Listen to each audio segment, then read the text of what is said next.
two things I kind of addressed in the newsletter. One kind of tangentially was just the power of practice. Do you guys understand that it doesn't really matter what your skill level is right now in writing?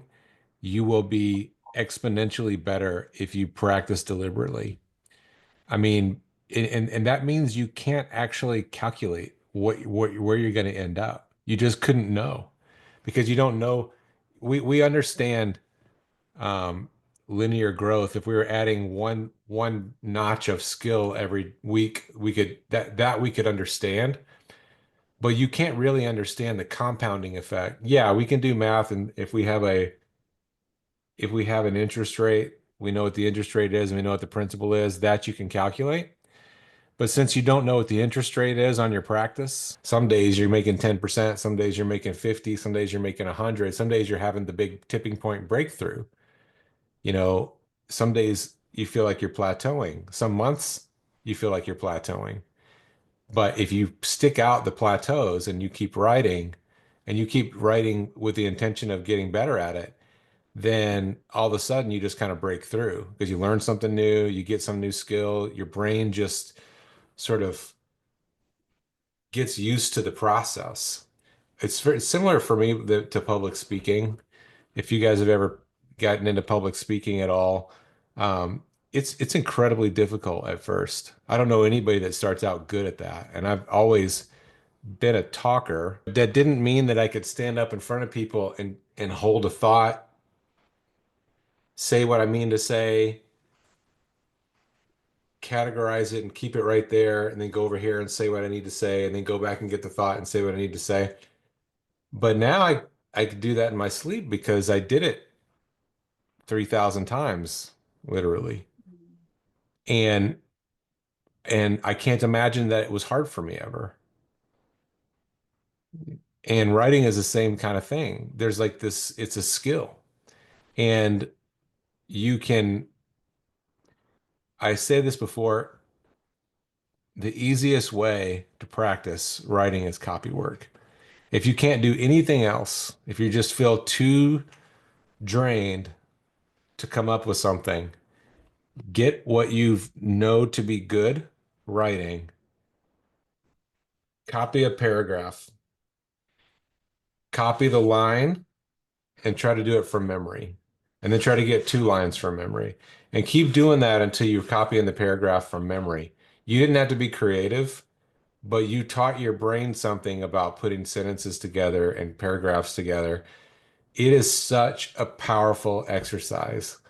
And if you never did anything else, you would become a great writer by copy work. If you want to read an interesting story about someone that did this, Jack London. I don't think he was very well educated, but he, through copy work, became Jack London. So, and lots of people in history learned to communicate through copy work. Abraham Lincoln, um, was one of those. So anyway, the other thing was that I wanted to get into, that we sort of learned last week from Sarah is we can think all the time about technique for emotional writing or writing that's going to tap into the heart of the reader. But what we remembered from that last week was like if you can get into a really place of depth where things are just really real, then you probably will not need technique to do that. And I saw somebody on Substack was writing about embodied writing, and I was like, that's really good. Because we think of writing as a mind thing, but the reason why handwriting is so powerful is that there's this connection all the way from the brain to the pen and the movement. Typing, I feel like can do that too. But I want to encourage you to try something sometime this week or this weekend. Sit, you know, whatever you do to connect to God, read your Bible, pray, and then just kind of sit in the spirit. Ask God to come and be with you. Sit in the spirit and ask him what you should write about. And then when things start coming to you, start writing, but not until you begin to feel stuff.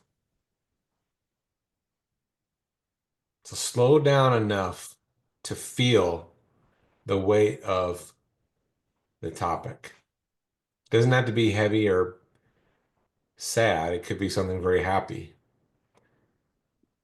But don't, you can write yourself into a feeling, or you can wait for the feeling and then write. This time I want you to wait for the feeling and then write and see what happens. Breathe and just in your heart, just look to God.